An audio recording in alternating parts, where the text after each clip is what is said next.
નમસ્કાર દર્શક મિત્રો, ટીવી18 ન્યૂઝમાં આપનું સ્વાગત છે। ટીવી18 ન્યૂઝ ગુજરાતની પળે પળની ખબર ધરાવતી ગુજરાતી ન્યૂઝ ચેનલ છે। હવે જોઈએ મુખ્ય સમાચાર। અમરેલીમાં દારૂની ભઠ્ઠી પર પોલીસની રેડ।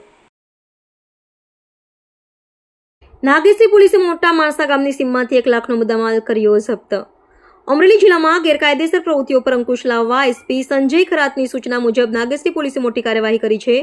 જાફરાબાદ તાલુકાના મોટા માણસા ગામની સીમમાં નદી કાંઠે આવેલી દેશી દારૂની ભઠ્ઠી પર દરોડો પાડવામાં આવ્યો હતો। પોલીસે દરોડા દરમિયાન 91 લીટર દેશી દારૂ, 90 લીટર ગરમ આથો અને 1700 લીટર દારૂ બનાવવાનો આથો જપ્ત કર્યો હતો। આ ઉપરાંત ભઠ્ઠીના સાધનોમાં 3 ટીનના તગારા, 5 ગેસના બાટલા, 3 અખાદ્ય ગોળના ડબ્બા, 3 લોખંડના ગેસના ચૂલા અને 1 બાઇક મળી કુલ ₹1,01,240નો મુદ્દામાલ જપ્ત કરવામાં આવ્યો છે।